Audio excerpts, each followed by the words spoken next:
सभी को सादर जय जिनेन्द्र। यंग माइंड शिविर के तृतीय सत्र में आप सभी का हार्दिक स्वागत है। जैसा कि आप सभी को विदित है कि हमारी दो कक्षाएं अभी हो चुकी हैं और जिसके अंतर्गत हमने प्रभावना का नया दौर और सादा जीवन उच्च विचार के बारे में देखा ही था।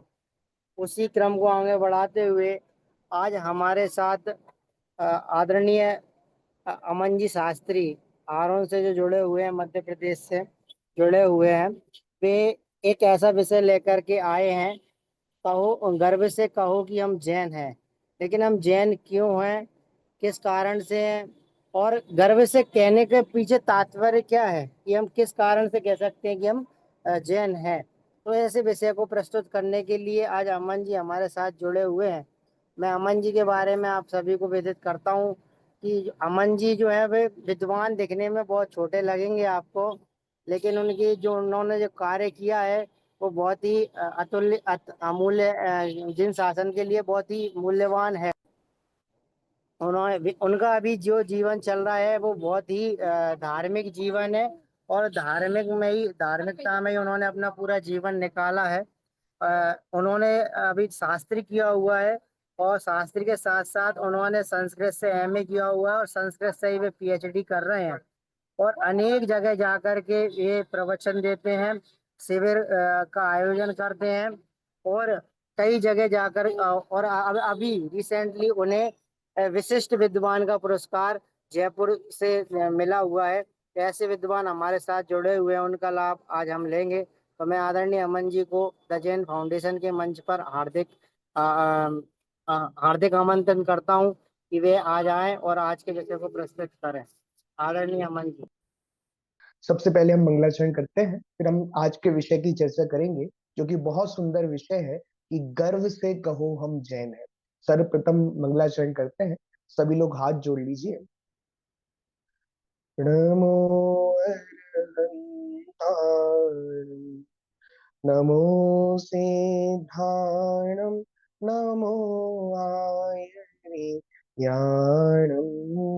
नमो वज्राय, नमो लोहे सवसा, जिसने राग देश का मालिक जीते सब जग जान लिया, सब जीवों को निश्चय उपदेश दिया, बुद्ध वीर जिन हरि हरि ब्रह्मा, या उसको स्वाधीन कहो, भक्ति भाव से प्रेरित हो यह चित्त उसी में लीन हो, चित्त उसी में लीन। आज हम बहुत सुंदर विषय पे चर्चा करने जा रहे हैं, जिसका नाम है गर्व से कहो हम जैन हैं। हमें जैन होने पे गर्व होना चाहिए, हमें जैन होने पे प्राउड फील होना चाहिए, क्योंकि हमारी जो जैन संस्कृति है, जो जैन कल्चर है, वो वास्तविकता में सारे दर्शनों से, सारे धर्मों से बिल्कुल अलग है। हमने आखिर क्या क्या ऐसी चीजें हैं जिस पर हमें गर्व होना चाहिए, तो हम पॉइंट वाइज एक एक पॉइंट लेकर इनकी चर्चा करेंगे। सबसे पहला पॉइंट है, आप सब जानते होंगे हमारे देश का नाम भारत है। बहुत सारे लोग कहते हैं, कुछ लोग कहेंगे इंडिया है, लेकिन आप हम सबको यह बात जानकर अत्यंत हर्ष होगा, गर्व होगा, प्राउड फील होगा कि हमारे देश का सबसे प्राचीन नाम भारत है और यह भारत नाम भरत के नाम पे रखा गया है। और वह भरत और कोई नहीं थे। हमारी जैन परंपरा में 24 तीर्थंकर हुए हैं। उन 24 तीर्थंकरों में सबसे पहले तीर्थंकर थे ऋषभ देव, जिनका हम दूसरा नाम भी लेते हैं आदिनाथ। उन तीर्थंकर ऋषभ देव के एक पुत्र थे जिनका नाम था भरत, जिनको जैन साहित्य में भरत चक्रवर्ती के नाम से भी जाना जाता है। तो हमारे देश का नाम भारत भरत चक्रवर्ती के नाम पे रखा गया है। तो हम सबको इस बात पर गर्व होना चाहिए कि हम वो हैं, हम उस संस्कृति के उपासक हैं, हम उस जैन धर्म को मानने वाले हैं, हम उस जैन धर्म को फॉलो करते हैं जिसने इस पूरे देश को नाम दिया भारत। ये भारत, हम हमारी संस्कृति, हमारे हमारे इस साहित्य पर, हमारे इस पर हमें गर्व होना चाहिए कि हम ऐसी संस्कृति में जन्म लिया है, ऐसे धर्म को फॉलो करते हैं। और देखिए, और भी विशेष बातें इस संदर्भ में अपन देखते हैं। सबसे पहले हमारा जो हम इतिहास देखें, थोड़ा हिस्ट्री को खोलकर देखें, तो हिस्ट्री में देखें देखें तो 3 भरत प्रसिद्ध हुए। हमारे देश के इतिहास में 3 भरत अधिक प्रसिद्ध हुए हैं। पहले रामचंद्र के भाई भरत। आप सब मर्यादा पुरुषोत्तम रामचंद्र जी से तो परिचित होंगे ही। आपने रामायण तो देखी होगी, पढ़ी होगी, सुनी होगी। उस रामायण में आप सबने देखा होगा कि रामचंद्र जी के भाई थे भरत, जो कि वो भी बहुत वैराग्य चित्त थे। जब तक रामचंद्र जी वनवास से लौट के नहीं आए, तब तक सारा राज्य भरत ने संभाला था। तो इतिहास में, हिस्ट्री में रामचंद्र जी के भाई एक भरत वो भी प्रसिद्ध हुए। और एक दुष्यंत और शकुंतला के पुत्र, उनका नाम भी भरत था। और तीसरे सबसे ज्यादा प्रसिद्ध, जिनके नाम पर हमारे देश का नाम भारत रखा, वो थे ऋषभ पुत्र चक्रवर्ती भरत। समझ में आ रहा है आपको? कुछ लोग, आप जाओगे स्कूल में टेक्स्ट बुक को देखोगे, तो बहुत सारी टेक्स्ट बुक में ये लिखा मिल सकता है कि हमारे देश का नाम भारत शकुंतला के पुत्र भरत के नाम पे रखा गया है। लेकिन मैं जो आपको बात पढ़ा रहा हूँ, वो कोई आगम आधार दे के पढ़ाऊंगा, उसके रेफरेंस दूंगा आपको, उस बात के आपको प्रमाण दूंगा कि यह हमारे देश का नाम जो भारत है, वो सिर्फ कहने के लिए भरत चक्रवर्ती के नाम पर नहीं है, उसके बहुत सारे रेफरेंस हैं। एक बार की बात है, केवीसी कौन बनेगा करोड़पति, आप सब जानते ही होंगे। वहां पे प्रश्न आया कि हमारे देश का नाम भारत किसके नाम पर है। तो वहां 4 ऑप्शन थे, और 4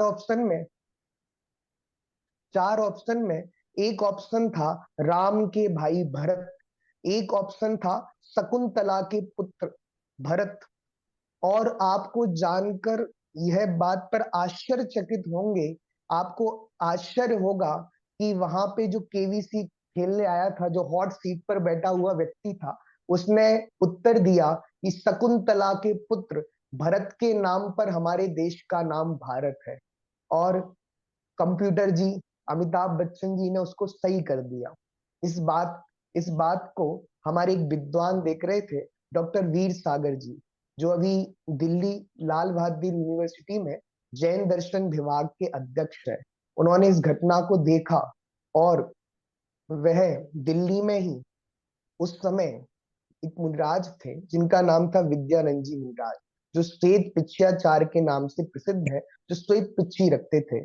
और उनके पास गए, और बहुत सारे प्रमाणों को इकट्ठा किया गया। जैन शास्त्रों के ही नहीं, अन्य ग्रंथों के प्रमाण इकट्ठे किए गए कि कहाँ कहाँ लिखा है कि हमारे देश का नाम भारत भरत चक्रवर्ती के नाम पे है। और सारे प्रमाण इकट्ठे कर कर अमिताभ बच्चन जी के घर पर भेजे गए। और अमिताभ बच्चन जी को जब वो मिले, उन्होंने इसको पढ़ा, पूछा, तो उन्होंने लाइव टीवी पे, लाइव प्रोग्राम में इस बात के लिए माफी मांगी थी कि जो मैंने यह उत्तर सही कर दिया था कि शकुंतला के पुत्र भरत के नाम पर हमारे देश का नाम भारत है, ये गलत है। एकदम इस बात के सैकड़ों प्रमाण उपलब्ध है कि हमारे देश का नाम भारत ऋषभ पुत्र भरत चक्रवर्ती के नाम पर है। मैं आप सबको इस बात के प्रमाण भी बताना चाहता हूँ, रेफरेंस भी देना चाहता हूँ कि कौन कौन से ग्रंथों में हमारे भरत चक्रवर्ती का नाम उल्लेख है। देखिए, एक बात और है, किंतु स्थिति एकदम साफ है। सभी पुराण इतिहास ग्रंथ, पुराण मतलब होते हैं जो पुराने ग्रंथ है, यह सुतराम सिद्ध होता है कि ऋषभ पुत्र भरत के ही नाम पर हमारे देश का नाम भारत वर्ष रखा गया। उससे पहले इस देश को उनके पिता नावी राय के नाम पर नावी खंड और अजनाव वर्ष कहा जाता था। आपको पता है, जो ऋषभ देव थे उनके पिता का नाम था नावी राय। तो हमारे देश का एक नाम और प्रसिद्ध था, अजनाव वर्ष या नावी खंड। वो किसके नाम पे चलता था? जो आदिनाथ भगवान थे, जो ऋषभ देव तीर्थंकर थे, उनके पिता के नाम पर पहले हमारे देश का नाम चलता था अजनाव वर्ष। फिर हमारे देश का नाम भारत भरत चक्रवर्ती के नाम पे रखा गया। देखिए अगली स्लाइड में आपको उस चीज के प्रमाण भी दूंगा कि कहां कहां इस बात का उल्लेख है।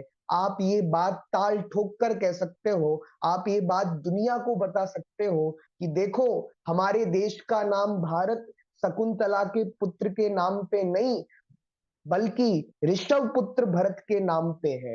ये सबको हमको बताना चाहिए। यदि कहीं टेक्स्ट बुक में छपा भी है तो हम सब जैनों की गलती है, हमने बात पूरे जगत में पहुंचाई नहीं। यदि हम संकल्प ले लें, यदि हम ये निर्णय ले लें कि ये बात हम जगह जगह पहुंचाएंगे, ये लेख लिखे जाने चाहिए, किताबें लिखी जानी चाहिए, और जगह जगह जितनी लाइब्रेरियां हैं सब लाइब्रेरियों में किताब पहुंचाना चाहिए।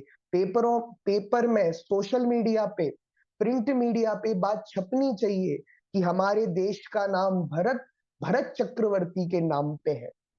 देखिए श्री भागवत जो कि जैन ग्रंथ नहीं है, जो वैष्णव परंपरा का ग्रंथ है, वो भागवत ग्रंथ में भी कहा है, इस संस्कृत में लिखा है, उसका हिंदी अर्थ नीचे दिया है। श्रेष्ठ गुणों के आश्रयभूत महायोगी भरत अपने 100 भाइयों में श्रेष्ठ थे। आप सबको पता होगा जो तीर्थंकर ऋषभ देव थे, उनके 100 पुत्र थे।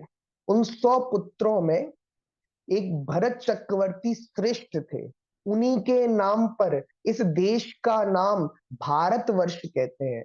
ये सिर्फ भागवत में नहीं लिखा, अग्नि पुराण, मार्कंडे पुराण, नारद पुराण, गुरुदेव चंपू, ऐसे सैकड़ों रेफरेंस हैं जो इस बात को सिद्ध करते हैं कि हमारे देश का नाम भारत ऋषभ पुत्र भरत के नाम पर है। ये बात सुनकर हमें गौरवान्वित हो जाना चाहिए। हमें अपनी छाती 56 इंच की कर लेनी चाहिए, क्योंकि अब हम कह सकते हैं गर्व से कहो हम जैन हैं, क्योंकि इस देश को नाम देने वाले हम हैं, हमारे पूर्वज हैं। और सुनिए, और क्या गर्व की बात है, आप सबने एक नाम सुना होगा, गणतंत्र, डेमोक्रेसी। आप सब जानते होंगे क्योंकि हमारे यहाँ राष्ट्रीय पर्व मनाए जाते हैं। उन राष्ट्रीय पर्वों में एक पर्व होता है 15 अगस्त का, और एक होता है 26 जनवरी, 26 जनवरी। ये 26 जनवरी को हम क्या मनाते हैं? गणतंत्र दिवस, डेमोक्रेसी। ये डेमोक्रेसी का मतलब क्या होता है? डेमोक्रेसी का मतलब होता है फॉर द पीपल, जनता के लिए, जनता के द्वारा जो सरकार बनाई जाती है उसे कहते हैं डेमोक्रेसी। आपको पता है, आप थोड़ा हिस्ट्री में जाइए, प्राचीन काल में जाइए, तो आपको पता चलेगा सारी व्यवस्था राजा लोग संभालते थे, राजतंत्र चलता था, राजाओं का शासन चलता था, डेमोक्रेसी नहीं चलती थी। आपको ये जानकर हर्ष होगा कि सुनो, एक आप पढ़ो, गणतंत्र की जननी वैशाली को कहा जाता है। गूगल करो आप थोड़ा, एआई पर जाओ थोड़ा, और पूछो उससे कि मदर ऑफ डेमोक्रेसी क्या है, तो कहेंगे वैशाली मदर ऑफ डेमोक्रेसी है, वैशाली गणतंत्र की जननी है। सारे विश्व को डेमोक्रेसी किसी ने सिखाई है तो वैशाली ने सिखाई है। हम उस भारतीय संस्कृति के उपासक हैं, हम उस भारत के रहने वाले हैं जहां के भारत से सारी दुनिया में प्रजातंत्र गया, डेमोक्रेसी गई। तो आपको जानकर हर्ष होगा, और ये बात जानकर तो भारतीयों को भी हर्ष होना चाहिए कि सारे विश्व को डेमोक्रेसी सिखाने वाले कोई है तो हम हैं। और सुनिए, वैशाली, जो वैशाली थी वहां का प्रजातंत्र एकदम मजबूत था। वहां के राजा चेटक थे, और चेटक और कोई नहीं, चेटक और कोई नहीं, राजकुमार वर्धमान के नाना जी थे। हमारे जो अंतिम तीर्थंकर थे, भगवान महावीर स्वामी, तीर्थंकर महावीर के नाना जी का नाम था राजा चेतक। तो आपको जानकर ये हर्ष होगा कि पूरे विश्व को डेमोक्रेसी सिखाने वाले, गणतंत्र सिखाने वाले हम थे। हमारे पूर्वज थे, हमारे तीर्थंकर थे। हमने ही पूरे विश्व को सिखाया कि सुनो डेमोक्रेसी कैसे चलती है। एक बहुत बड़े कवि हुए रामधारी सिंह जी दिनकर, जिन्होंने वैशाली के गीत गाते हुए कुछ लाइनें लिखी है जो मैंने नीचे लिखी है। वैशाली जन का प्रतिपालक, गण का आदि विधाता, जिसे ढूंढता देश आज तक उस प्रजातंत्र की माता। इस पूरे विश्व को डेमोक्रेसी सिखाने वाले कोई है तो हम हैं, हमारे पूर्वज हैं। इस बात पर हमें गर्व होना चाहिए, इस बात पर हमें प्राउड फील होना चाहिए। तो अब तक हमने दो बिंदुओं पे चर्चा कर ली। एक तो हमारे देश का नाम भारत ऋषभ पुत्र भरत के नाम पे है, और दूसरी सबसे महत्वपूर्ण, सबसे बड़ी बात कि पूरे विश्व को डेमोक्रेसी सिखाने वाले कौन है? हम हैं। डेमोक्रेसी का मतलब आप समझ गए होंगे। आज हम सरकार चुनते हैं, गवर्नमेंट चुनते हैं। तो गवर्नमेंट कौन चुनता है? हमारे हम वोट डालते हैं, उन वोट से गवर्नमेंट चुनी जाती है। इसको कहते हैं डेमोक्रेसी। पहले हिस्ट्री में आप जाओ, इतिहास में आप जाओ, तो पहले कोई वोट डालने की व्यवस्था नहीं थी। राजा होता था तो राजा का बेटा राजा बन जाता था। लेकिन डेमोक्रेसी में राजा का बेटा राजा नहीं बनता। यहाँ जो जनता जिसको वोट करती है, जनता जिसको जिताती है, वो जीतता है। उसका नाम है डेमोक्रेसी। ये वैशाली इतना समृद्ध गणतंत्र था, उसके बहुत गीत गाए हैं। अपने पास समय नहीं है, एक एक विषय ही बहुत लंबा चौड़ा है। देखो, दो पॉइंट हो गए। एक तो हमारे देश का नाम भारत ऋषभ पुत्र भरत के नाम पे रखा गया, और दूसरा पूरे विश्व को गणतंत्र सिखाने वाले, पूरे विश्व को डेमोक्रेसी बताने वाले हमारे पूर्वज थे, हमारे तीर्थंकर थे। अब देखिए तीसरा पॉइंट, आपको पता है सबसे प्राचीन संवत, संवत का मतलब आप जानते हैं? आजकल तो बीसी और एडी चलता है। बीसी का मतलब बिफोर क्राइस्ट, क्राइस्ट से पहले, और एडी का मतलब क्राइस्ट के बाद, ईसा मसीह के बाद। हम सब उससे ही परिचित है, और वो ही हम सबको पता है। लेकिन सबसे पुरानी सेंचुरी, सबसे पुराना संवत कोई है तो वीर निर्वाण संवत है। जो हम ईसवी संवत एडी और बीसी में उलझ कर रह जाते हैं ना, इससे भी प्राचीन कोई संवत है तो वीर निर्वाण संवत है। ये हमारे लिए गौरव की बात है कि सबसे पहले संवत भी किसी ने सिखाया तो हमने सिखाया, हम जैनों ने सिखाया। इसलिए हमने अपने विषय का नाम दिया था गर्व से कहो हम जैन हैं। और देखिए, आपको पता है विश्व की सबसे पुरानी लिपि कौन सी है? लिपि का मतलब आप समझते हैं? मैंने यहाँ उसका अर्थ भी दिया है। लिपि का मतलब होता है लिखने का तरीका। देखिए, सबसे पहले अपन लिपि का अर्थ देखते हैं। मैं पूरा ये सेंटेंस पढ़ता हूं, फिर इसको अपन समझेंगे। सबसे पुरानी लिपि ब्राह्मी लिपि है, जो कि तीर्थंकर ऋषभ देव की पुत्री से प्रारंभ हुई थी। लिपि को इंग्लिश में स्क्रिप्ट कहते हैं। विस्तार से, लिपि किसी भाषा को लिखने के लिए इस्तेमाल होने वाले प्रतीकों या अक्षरों के समूह को कहते हैं। उदाहरण, हिंदी भाषा देवनागरी लिपि में लिखी जाती है, और अंग्रेजी भाषा रोमन या लैटिन लिपि में लिखी जाती है। लिपि का मतलब होता है लिखने का तरीका। जैसे आप हिंदी लिखें तो हिंदी को लिखने के अक्षर होंगे, उनका आकार होगा, वो अलग होगा। और इंग्लिश को लिखने का, इंग्लिश के अल्फाबेट लिखेंगे तो उनका आकार कैसा होगा? अलग होगा। तो लिपि का मतलब जो लिखने का ढंग है, लिखने का तरीका है, उसे कहते हैं लिपि। जैसे हिंदी भाषा देवनागरी लिपि में लिखी जाती है, और इंग्लिश भाषा रोमन या लैटिन लिपि में लिखी जाती है। अब मेरे हिसाब से आप लिपि को समझ गए होंगे। पूरे विश्व को लिखने का ढंग किसी ने सिखाया कि कैसे अक्षर बनाना चाहिए, कैसे प्रतीक चिन्ह होना चाहिए, वो हम जैनों ने सिखाया है। और किसने? हमारे जो प्रथम तीर्थंकर थे, ऋषभ देव, आदिनाथ, उनकी दो पुत्रियां थीं। एक पुत्री का नाम था ब्राह्मी, और एक पुत्री का नाम था सुंदरी। आप सबने, आप थोड़ा गूगल सर्च करना, और गूगल सर्च पे जाके पूछना, एक फोटो डाउनलोड करना, उसमें आप लिखना कि तीर्थंकर ऋषभ देव अपनी दो पुत्रियों को पढ़ाते हुए। ये आप लिखोगे और उससे कहोगे ये फोटो बताओ, तो फोटो बताएगा कि तीर्थंकर ऋषभदेव बैठे हुए हैं अपने राज्य अवस्था में, और एक और उनकी ब्राह्मी बेटी बैठी है, एक और सुंदरी बैठी है, वह ब्राह्मी को ब्राह्मी लिपि सिखाते हैं। मतलब आप सोचो, पूरा विश्व, पूरे विश्व को यदि लिखने का तरीका किसी ने सिखाया कि कैसे लिखा जाता है, कैसे प्रतीक और अक्षर बनाए जाते हैं, वो हमने सिखाया है, वो हमारे तीर्थंकरों ने सिखाया है। और सुनो, जो दूसरी पुत्री थी सुंदरी, उसको भी अंक गणित विद्या सिखाई, मैथमेटिक्स सिखाया। समझ में आया? ये दोनों पुत्रियों को उन्होंने शिक्षा दी, एजुकेशन दिया।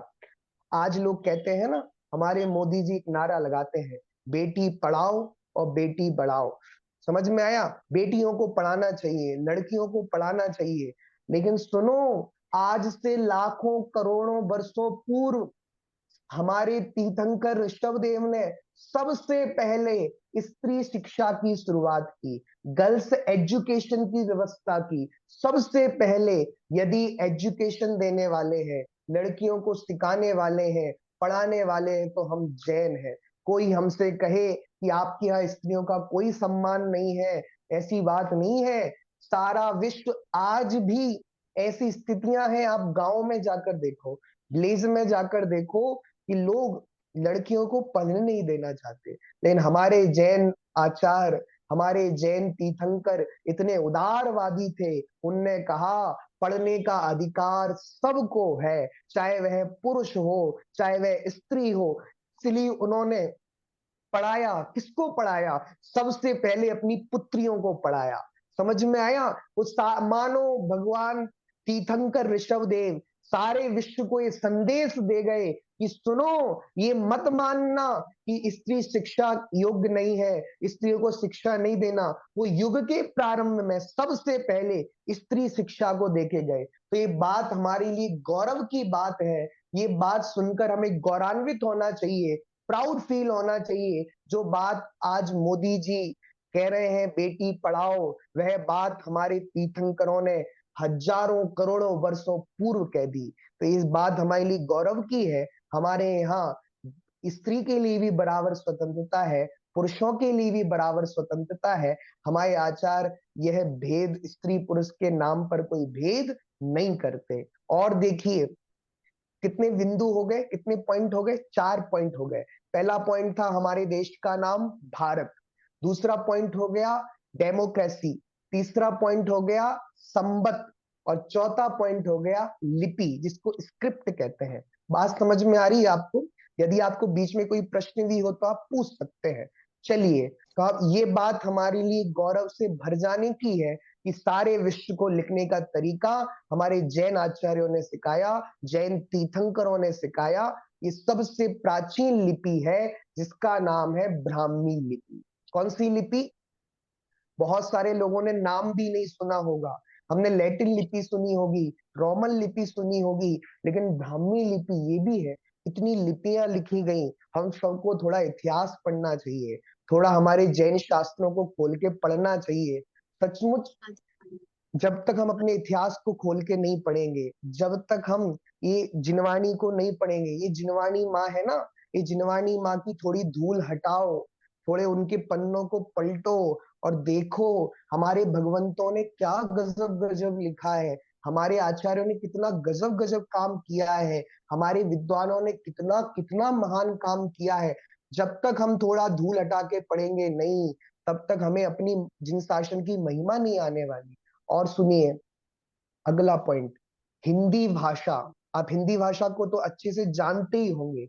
हिंदी भाषा की सबसे पहली आत्मकथा, आत्मकथा को कहते हैं ऑटोबायोग्राफी। आपको पता है हिंदी भाषा में सबसे पहले ऑटोबायोग्राफी लिखने का श्रेय किसको जाता है? तो उसका श्रेय जाता है पंडित बनारसी दास जी को। उन्होंने हिंदी भाषा में सबसे पहले ऑटोबायोग्राफी लिखी। आप सबको मैं बता दूं, दो प्रकार की चीजें होती हैं, एक होती है बायोग्राफी, एक होती है ऑटोबायोग्राफी, जिसको अपन हिंदी में कहते हैं आत्मकथा। जैसे गांधी जी हैं, गांधी जी ने अपनी ऑटोबायोग्राफी लिखी, सत्य के प्रयोग। आप सबने पढ़ा हो, प्रैक्टिस ऑफ ट्रुथ, सत्य के प्रयोग करना। वो उन्होंने, कोई व्यक्ति यदि अपने जीवन के बारे में आद्योपांत लिखता है उसको कहते हैं ऑटोबायोग्राफी, और कोई व्यक्ति किसी दूसरे के जीवन के ऊपर लिखता है उसे कहते हैं बायोग्राफी ओनली। इसको इसलिए हिंदी भाषा की सबसे पहली आत्मकथा, सोचो, हिंदी में सबसे पहले आत्मकथा लिखना सिखाना, ऑटोबायोग्राफी लिखना सिखाना किसी ने सिखाया तो वो जैन विद्वान थे, पंडित बनारसी दास जी। ये बात मैं एकदम फैक्ट कह रहा हूं।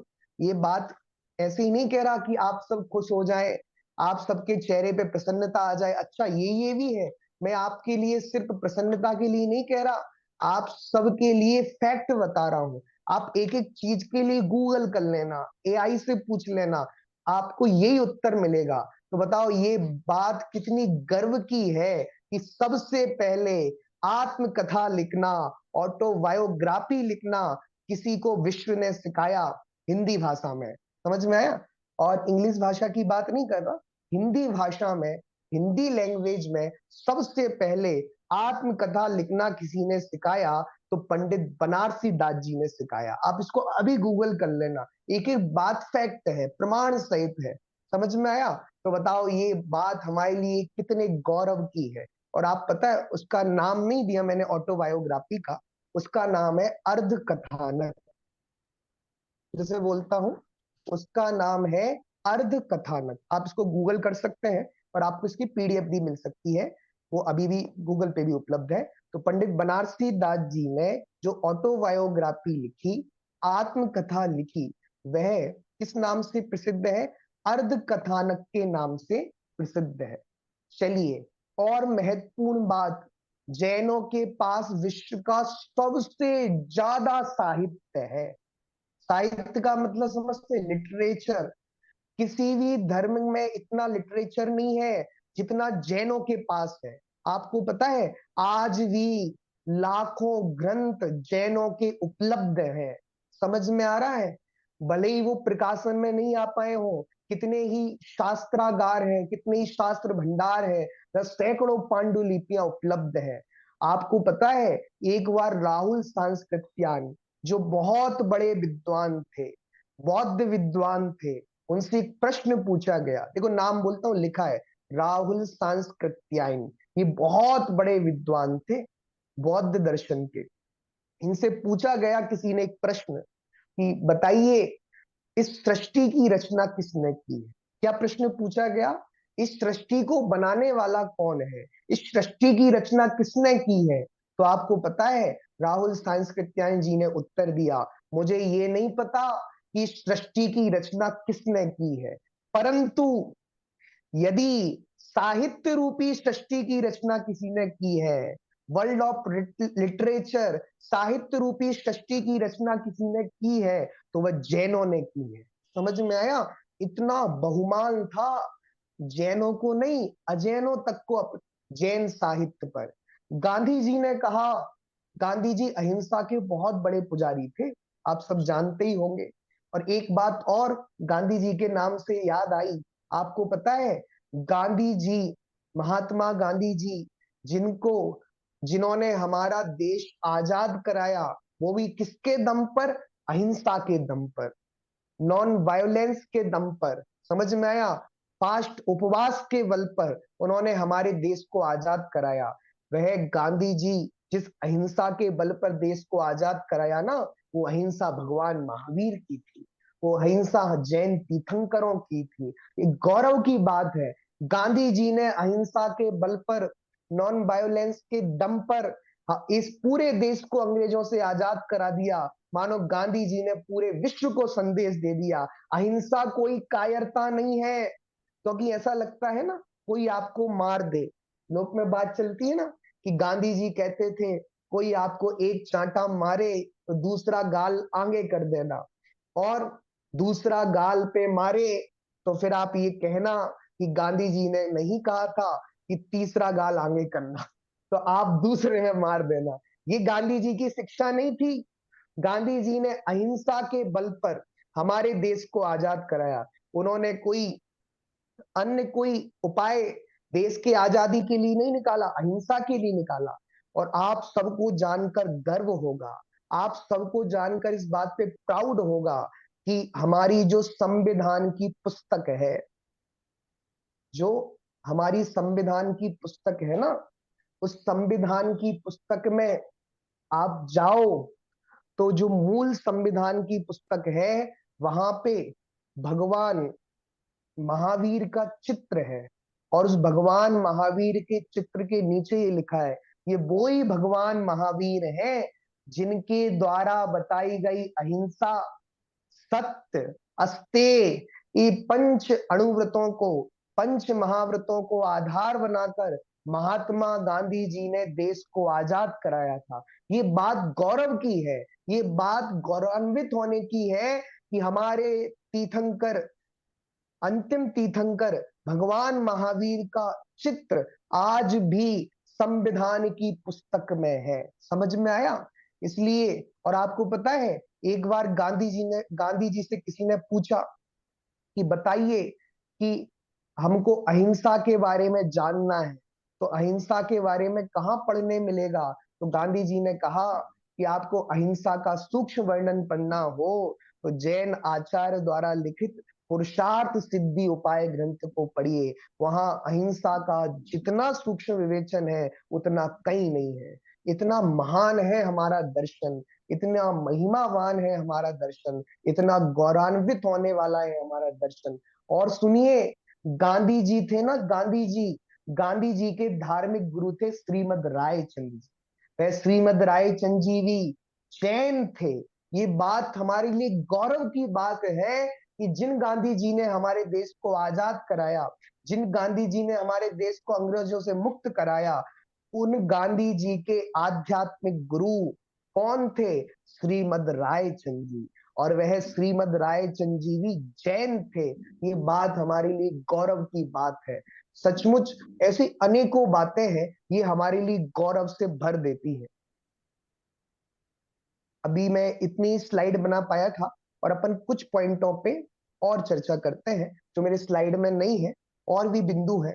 और देखिए, एक बीर चंद जी गांधी का नाम आपने सुना होगा, नहीं तो आप गूगल कर लेना। हम सब ने शिकागो शिकागो सम्मेलन के बारे में सुना था कि शिकागो में एक धर्म संसद हुई थी। वहां पर विवेकानंद जी को बुलाया गया था, और विवेकानंद जी की स्पीच हुई थी जो कि बहुत फेमस हुई थी। वो विवेकानंद जी की जब स्पीच हुई थी ना, उसी समय उसी हॉल में एक जैन विद्वान थे, बीर चंद जी गांधी।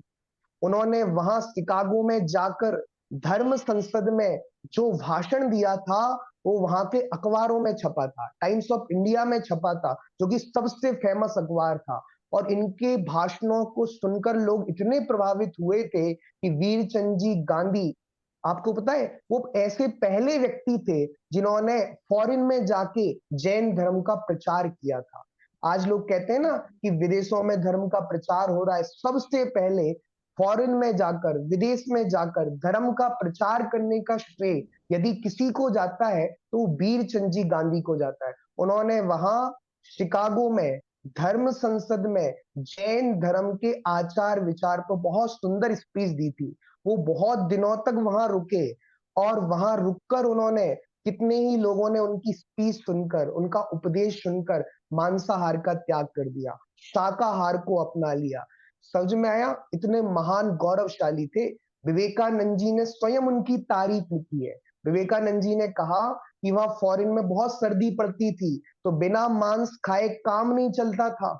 लेकिन वो एक ऐसे जैन व्यक्ति थे जिन्होंने तरकरी, मात्र सब्जी खाकर और रोटी खाकर अपना गुजारा किया। आप सोचो, वहां कोई फॉरेन में जाए और वहां बहुत सर्दी पड़ती है, मांस खाना पड़ता है, शराब पीनी पड़ती है, लेकिन वो एक ऐसे जैन विद्वान थे जिन्होंने अपनी कभी भी अपनी नीतियों से, अपने प्रिंसिपल से कभी भी समझौता नहीं किया। और यही जैनियों का सबसे बड़ा गुण रहा है। आपको पता है, आज से आप 400 साल प्राचीन पहले जाइए, हिस्ट्री में जाइए, जब हमारे देश पर मुगल शासकों ने आक्रमण किया था, मुगल शासकों ने हमारे मंदिरों को तोड़ दिया, विध्वंस कर दिया। और उस समय पता है क्या हुआ? आप सबने नाम सुने होंगे मुगल शासकों के, हुमायूं, बाबर, अकबर। समझ में आया? ये सब मुगल शासक थे। इन्होंने जैन दर्शन का बहुत विध्वंस किया और यहाँ तक कि जैन प्रतिमाओं को तोड़ दिया, खंडित कर दिया। आप जाओ, इसका सबसे बड़ा उदाहरण है, जाइए आप ग्वालियर। ग्वालियर में गोपाचल पर्वत है, बहुत सैकड़ों जिन बिंब है, बिल्कुल खद बैठे हुए पद्मासन में बड़े बड़े। वहां पे किसी का हाथ काट दिया, किसी का सिर काट दिया, खंडित कर दिया प्रतिमाओं को। और आपको पता है कितने ही जैनियों को तो उन्होंने तोपों से उड़वा दिया था, कितने ही जैनियों की आत्महत्या कर दी थी। किस पर? कि जैनी कन्वर्ट नहीं है।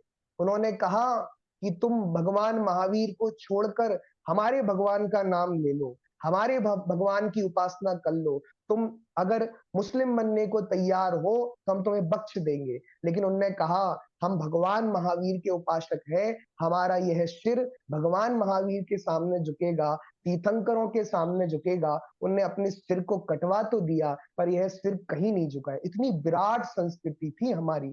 उन्होंने कहा था, मुगल शासकों ने, बाबर वगैरह शासकों ने कहा कि देखो, यदि तुमको हमारे नगर में रहना है तो तुमको रात्रि में भोजन बनाना पड़ेगा। और जैनियों के तो 3 नियम है।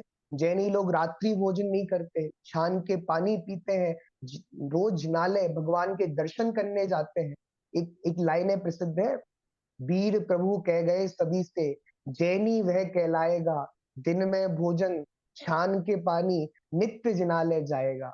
तो अब पता है क्या हुआ?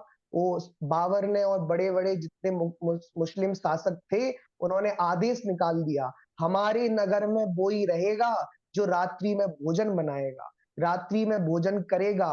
तो हमारे जैन लोग थे, उनकी तो इतनी दृढ़ श्रद्धा थी, इतना जैन दर्शन पे बिलीव था, इतना विश्वास था कि उन्होंने कहा मर जाएंगे लेकिन रात्रि भोजन नहीं करेंगे। तो आपको पता है वो जैनी लोग रात को जगते थे, रात को किचन किचन के अंदर जाते थे, वो अपनी गैस को जलाते थे, बर्तनों की आवाज करते थे, जिससे बाहर जो सैनिक निकल रहे हैं ना, उनको लगे कि रात्रि में भोजन बन रहा है। गैस जलाते थे तो पहले गैस तो थी नहीं, चूल्हा जलाते थे। तो चूल्हा जलाते थे तो धुआं निकलता था, और जब धुआं घर के बाहर निकलता था तो जो मुस्लिम शासक थे, राजा थे, उनके सैनिक पहरा देने आते थे रात को और देखते थे किसके यहाँ भोजन बन रहा है और किसके यहाँ भोजन नहीं बन रहा। सोचो आप, हमारे जो पूर्वज थे, हमारे जो दादाजी दादाजी के दादाजी के दादाजी के इतने प्राचीन लोग थे, उन्होंने रात को चूल्हा तो जलाया, बर्तनों की खटपट तो की, पर रात को भोजन नहीं बनाया। हम इतनी विपरीत परिस्थितियों में से भी जिंदा रह के आ गए।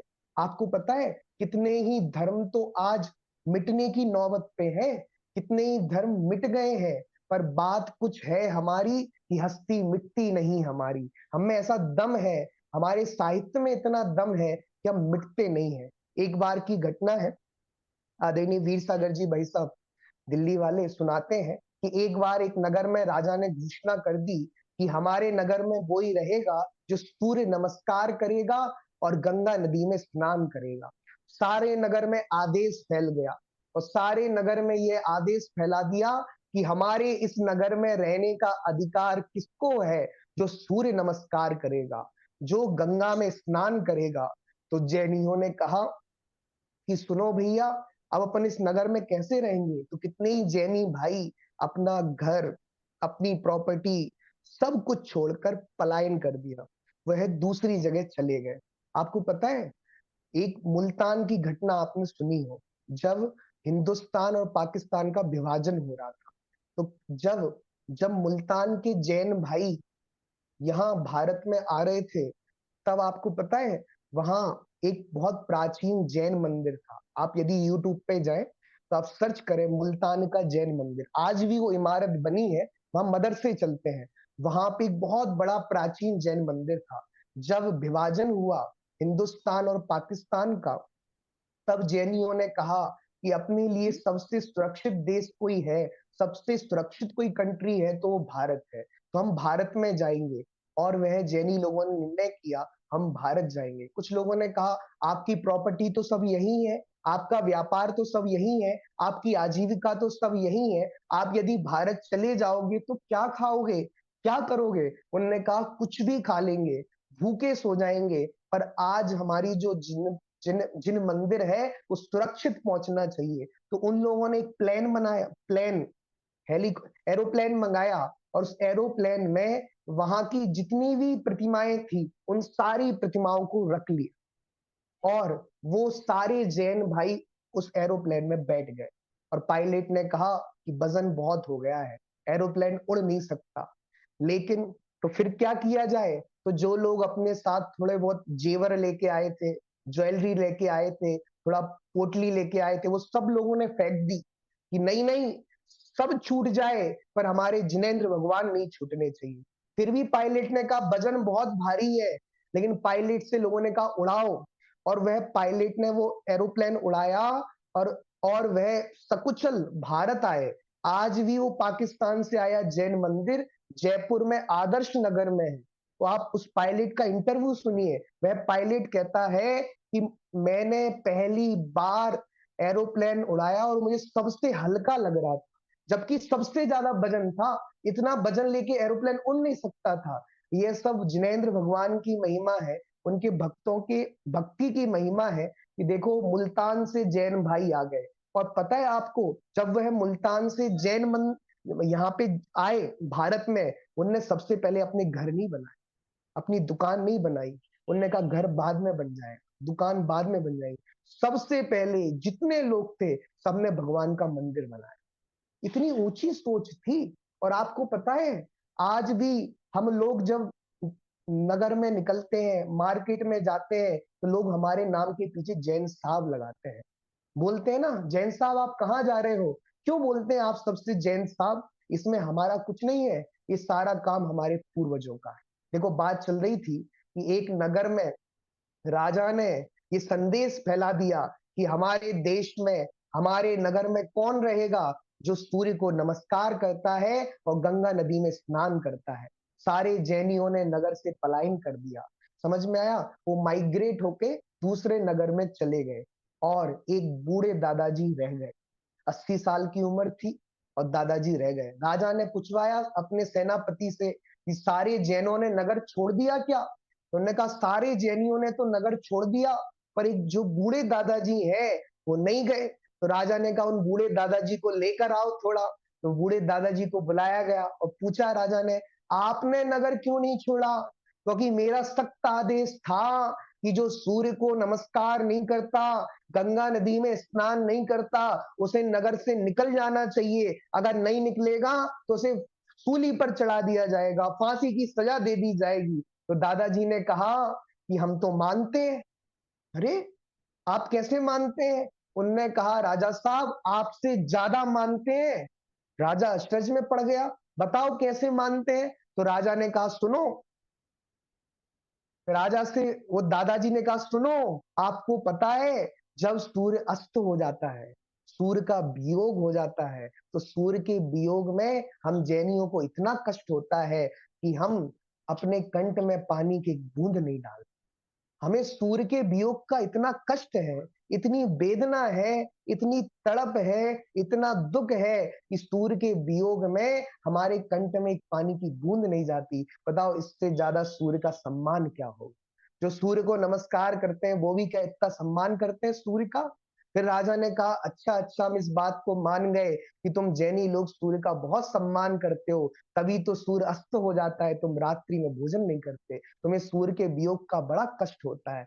और कहा कि तुम गंगा नदी में स्नान क्यों नहीं करते? कि महाराज हम गंगा को इतना पवित्र मानते हैं कि हम उसमें अपने चरण रखना पसंद नहीं करते। क्यों? हम गंगा को अपवित्र नहीं करना चाहते। एक गीत चला था ना, राम तेरी गंगा मैली हो गई, पापियों के पाप धुलते धुलते। तो महाराज गंगा का सम्मान हमसे ज्यादा कौन करेगा? हम इतना सम्मान करते हैं कि हम उसमें अपने पैर नहीं डालते, क्योंकि हम गंगा को अपवित्र नहीं करना चाहते।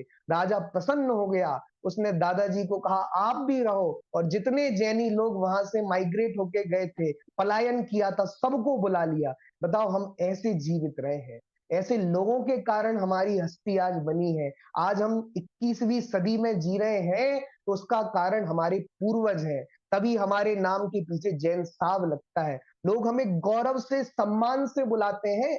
उस सम्मान से पीछे का कारण है, आपको पता है? थोड़ा आप हिस्ट्री में जाओ, थोड़ा पीछे जाओ, तो हमारे दादाजी दादाजी घटनाएं सुनाया करते थे कि पहले जब जैनियों को अदालत में बुलाया जाता था ना, तो अदालत में बुलाने पर उनसे गीता पे कसम नहीं खपाई जाती थी कि खाओ गीता पे कसम, जो बोलेंगे सत्य बोलेंगे और सत्य के सिवा कुछ नहीं बोलेंगे। जैनियों से गीता पे कसम नहीं खिलवाई जाती थी, कहा जाता था ये जैनी है जो बोलेगा सत्य बोलेगा। आपको पता, एक बार श्रीमद जी से पूछा गया, श्रीमद रायचंद जी से पूछा गया कि एक जैनी की प्रामाणिकता कितनी होनी चाहिए, तो उन्होंने कहा कि एक जैसे सुप्रीम कोर्ट के जज की प्रामाणिकता होती है, सुप्रीम कोर्ट के जज ने जो बोल दिया वो राइट, सही, करेक्ट, ऐसे ही एक जैनी की प्रामाणिकता इतनी होनी चाहिए जितनी सुप्रीम कोर्ट के जज की होनी चाहिए। ये लोग अपने को जैन साहब कहते हैं ना, इसके पीछे गौरव है। हमारे पूर्वजों ने आज तक हमारा सम्मान बना के रखा। आप देखो पूरे विश्व में जैन फूड चलता है, किसी धर्म के नाम पे फूड नहीं चलता, लेकिन हम लोग ये कहते हैं नहीं हमारे लिए तो सब चलता है। समझ में आया?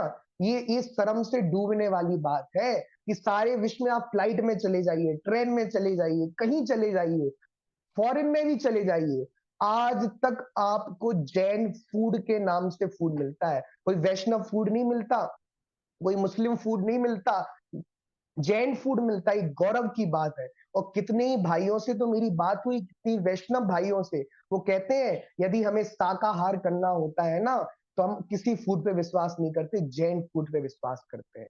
एक सुधांशु त्रिवेदी का नाम आपने सुना होगा, बीजेपी का स्पोक पर्सन है, आए दिन आप टीवी पे देख सकते हो। समझ में आया? वो एक बार फॉरेन ट्रिप पे गया, और फॉरेन ट्रिप में जितना भी डेलीगेशन उसके साथ गया था, उसमें वही अकेला शाकाहारी था। तो उसने कहा कि मैं शाकाहार लूंगा। तो फॉरेन का व्यक्ति पूछा, आर यू जैन? जो शाकाहार लेता है, नाम सुनते ही पूछा सुधांशु त्रिवेदी से, आर यू जैन? आप क्या जैन है? तो बताओ, हमारी हस्ती, हमारा गौरव कहां तक फैला हुआ है।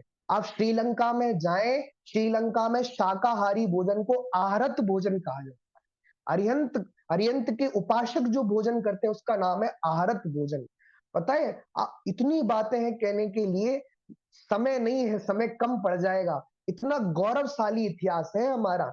आपको पता, जब मध्य भारत था, मध्य प्रदेश और छत्तीसगढ़ एक थे, उसके एक मुख्यमंत्री थे मिश्री लाल जी गंगवाल, जो कि जैन थे। और उनके पास जवाहरलाल नेहरू जी का फोन आया। उस समय की बात कर रहा हूं मैं, जब भारत के प्रधानमंत्री जवाहरलाल नेहरू जी थे, first prime minister of India. उनका फोन आया किसके पास? मिश्री लाल जी गंगवाल के पास, कि हमारे एक विदेशी मेहमान आ रहे हैं, आप उनके लिए मांसाहार बनाए, क्योंकि उनको मांसाहार पसंद है। वो मिश्री लाल जी गंगवाल जैन धर्म के प्रिंसिपल को एकदम बहुत अच्छी के तरीके से फॉलो करते थे।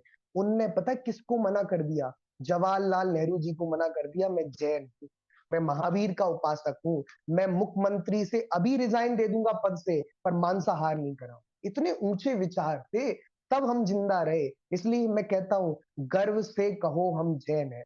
हमारे पूर्वजों ने, बताओ, मिश्री लाल जी गंगवाल ने किसको मना कर दिया? भारत के प्रधानमंत्री को, कि भैया कोई फॉरेन की ट्रिप से कोई व्यक्ति आ रहा है, आप उसके लिए मांसाहार की व्यवस्था कर देना। नहीं, हम राजनीति के कारण अपने अपने आचार विचार से समझौता नहीं कर सकते। इन विचारों से हम जीवित हैं। यदि विचार नहीं होते ना, तो आज तक हम जिंदा नहीं रहते। कितना कितना इतिहास है। आप दिल्ली जाइए, दिल्ली का कुतुब मीनार देखिए, और आपको पता है वो कुतुब मीनार बना है, कुतुबुद्दीन ऐबक ने बनाया है, तो उसमें एक शिलालेख था, चार पांच छह लाइनों का एक शिलालेख लिखा हुआ था उसमें। अब वो शिलालेख अब हटा लिया गया है, लेकिन उस शिलालेख में स्पष्ट लिखा था, यह कुतुब मीनार 27 हिंदू और जैन मंदिरों को तोड़ के बनाया गया। इतना विराट इतिहास है। आप साउथ में जाइए, दक्षिण में जाइए, कितने ही मंदिर जैनों के, हजारों प्रतिमाएं जैनों की है, गांव गांव में जैन मंदिर है, लाखों प्रतिमाएं हैं जैन मंदिर की। इतना विराट इतिहास है हमारा, हम इतनी विराट शख्सियत वाले हैं। तभी तो कहते हैं गर्व से कहो हम जैन हैं। हमें जैन होने पे गर्व होना चाहिए। आप सबने ध्वज देखा होगा, भारतीय ध्वज, भारतीय ध्वज में बीचों बीच एक सर्किल देखा होगा, उस सर्किल में 24 लाइनें होती हैं, देखा आपने?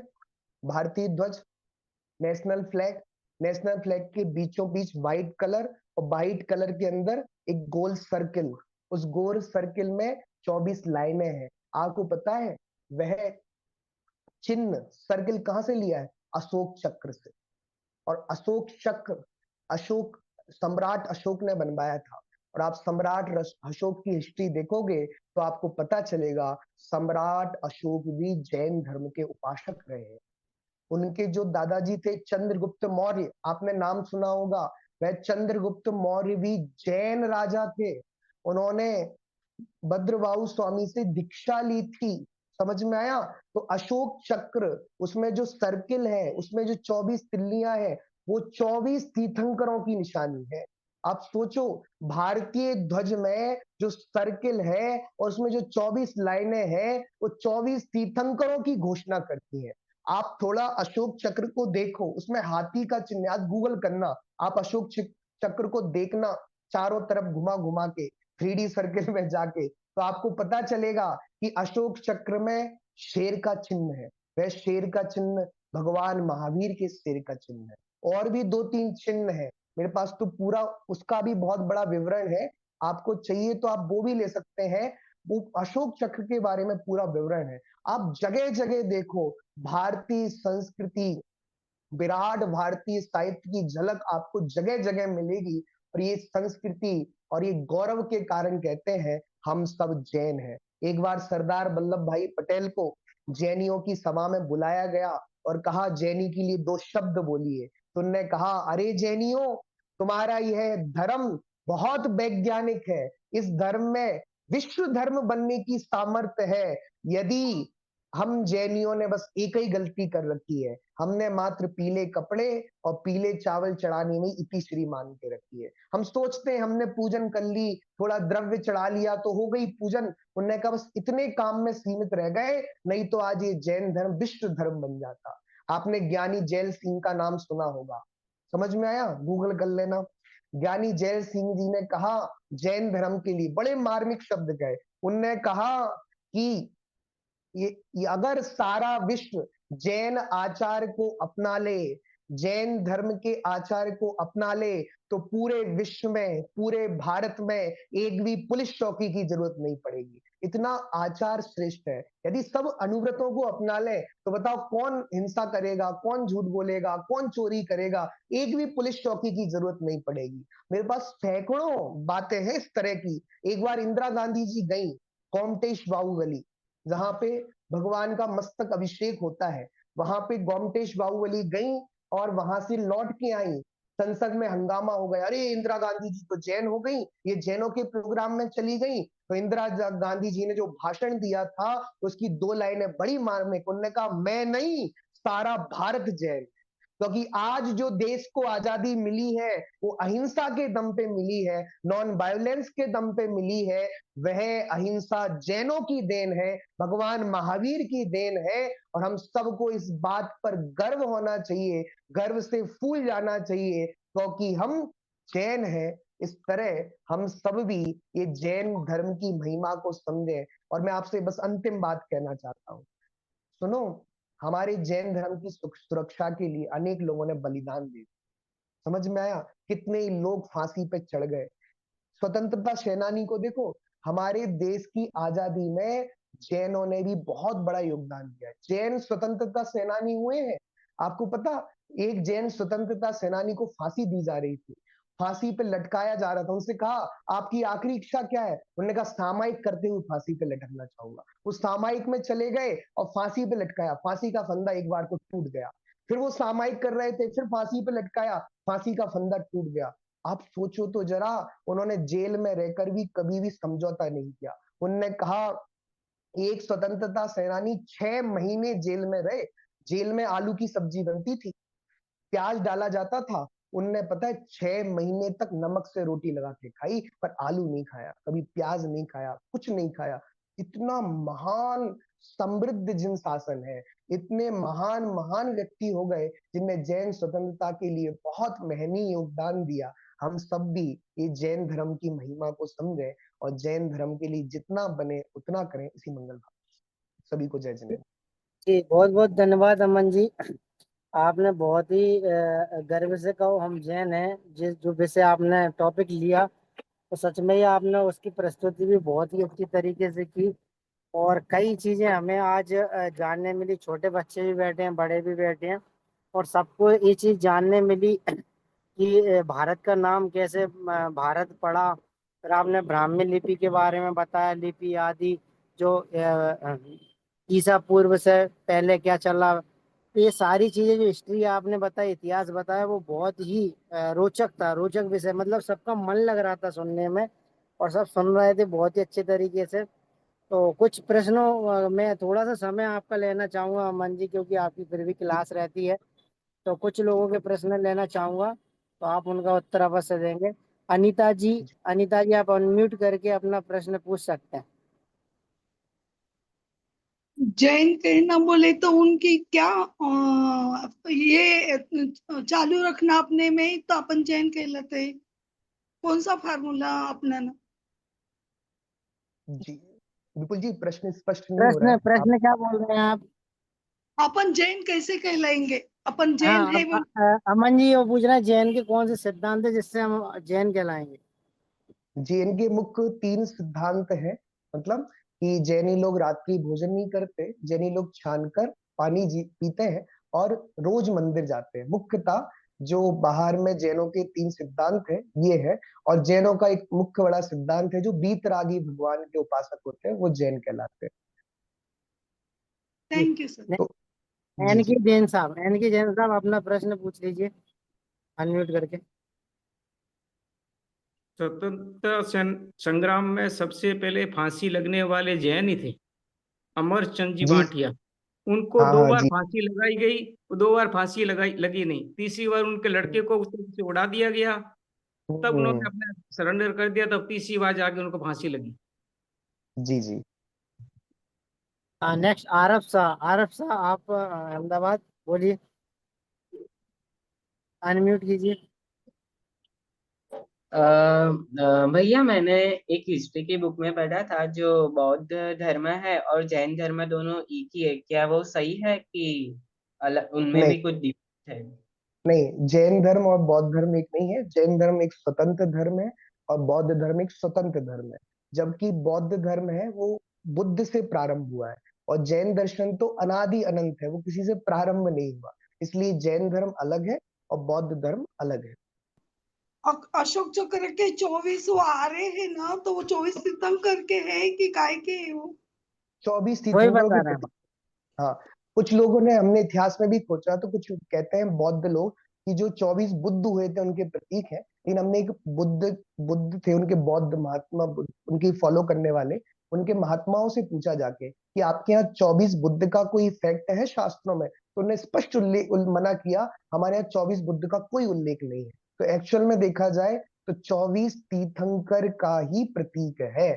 स्पष्टता, क्योंकि अशोक अशोक सम्राट अशोक परंपरा से जैन धर्म के ही उपासक थे। बाद में यद्यपि उनके बौद्ध होने का भी कुछ उल्लेख मिलता है, लेकिन वो परंपरा से तो जैन धर्म के उपासक थे। परंपरा उनके यहाँ जैन धर्म की चलती है। और उसमें शिलालेख भी मिला, जहाँ अशोक चक्र में शिलालेख में भी ऐसी बहुत सारी बातें हैं जो सिद्ध करती हैं वो जैन का ही प्रतीक है। ठीक है, तो आज का ये हमारा सेशन बहुत ही इंटरेस्टिंग रहा, हिस्ट्री से जुड़ा हुआ रहा, और बहुत सारी चीजें हमें जानने मिली सभी के लिए। और आज के सेशन के लिए मैं अमन जी का बहुत बहुत धन्यवाद ज्ञापित करना चाहूंगा, और आभार व्यक्त करता हूं सभी की ओर से कि वो अपना कीमती समय निकाल करके आए, और हमारे लिए इतनी सारी चीजें जानने मिली उनके माध्यम से। उनका बहुत बहुत आभार, और आप सभी का भी बहुत बहुत धन्यवाद, आप इतने देर से सुन रहे हैं, समय दे रहे हैं अपना। तो आज के सेशन को हम यहीं विराम देंगे, कल फिर हम 3 बजे जुड़ेंगे। इसी के साथ सभी को सादर जय जिनेन्द्र। नहीं होगा। प्रणाम।